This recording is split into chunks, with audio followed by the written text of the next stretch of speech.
Hi everyone, Peter here from Flow High Performance, and in this video we will cover the concept of composure during resistance training and how this influences technique.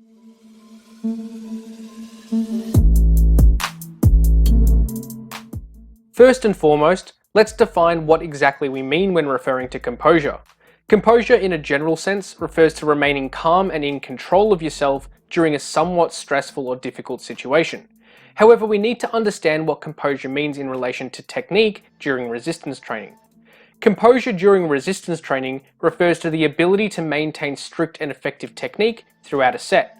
Composure is generally quite easy to maintain at the beginning of a set for the first few repetitions, but it becomes progressively more difficult as the set gets closer to failure. During hypertrophy training, we generally want to take each set fairly close to failure, so we need to ensure we can maintain our composure for the last few repetitions of a set. As a simple rule, the first and last repetitions should look identical in terms of technique, with the only difference being the speed of the lift, because obviously as the set nears failure, repetition speed will slow down. So why is composure an important consideration for lifting technique? Well, simply put, composure allows us to actually utilize the technique considerations that we previously covered in this video series. If we aren't able to maintain a high level of discipline and control during a set, then we may deviate our technique from the key principles that make technique effective in the first place. This means that we may limit tension on the target muscle and instead redistribute stress to other tissues. So if we can maintain composure, we can ensure all the tension and stress is being experienced by the target muscle and not anywhere else. This is especially true towards the end of a set, where the repetitions are probably more important than the start. This is because all muscle fibers are recruited by the end of the set, and the muscle is stressed to its maximal extent. At this point, we want to ensure that muscle fatigue is the tissue which limits performance, so that they are what experiences the most stress, and adaptations are localized to the muscle. The bottom line is that this will ultimately result in a greater hypertrophic stimulus, and probably less joint stress. So how do we maintain composure during a set, and what does this look like? Well, basically we want to embrace the struggle that is inevitably going to occur towards the end of each set. This is more of a concern for isolation lifts in the higher rep ranges, because these are the lifts which are generally taken closer to failure and are also easiest to compensate with other muscles. So when the rep cadence starts to slow, we know that there are still a few more reps to perform, but it is going to be tough on the muscle. Therefore, our first natural reaction is to start compensating by using other muscles and joints to assist with the lift. However, for hypertrophy training, this is not what we want, because we want the target muscle to experience the stress.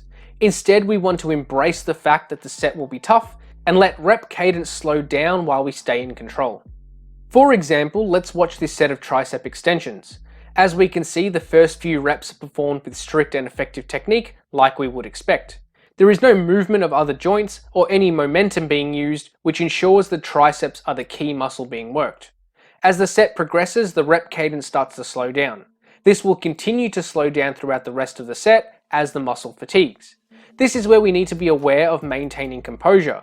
So here we can see that even though the set is becoming tougher, technique is maintained.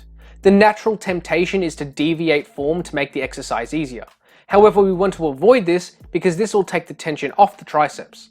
As the set continues, composure becomes progressively important to ensure tension on the muscle is maintained. As we start to near the end of the set, we can start to see how concentric lifting speed is much slower and it is more difficult to maintain strict form. However, we need to understand the muscle is fatiguing, and that is exactly what we want to achieve. Once the muscle is pretty much exhausted, that's when the set ends. Here are some practical tips to assist you in maintaining composure during each set. Firstly, go into each set with the mindset that you want to train a specific muscle group. This ensures the goal is to train that muscle rather than to just move weight around. This is more important for isolation lifts because only one muscle group is being trained, but these concepts can be applied to compound lifts too. Also, trainees should expect the set to get tough towards the end because the muscle being trained will fatigue. As we get closer to the end of a set, we should ensure that the target muscle fatigues and becomes the limiting factor rather than any other tissue.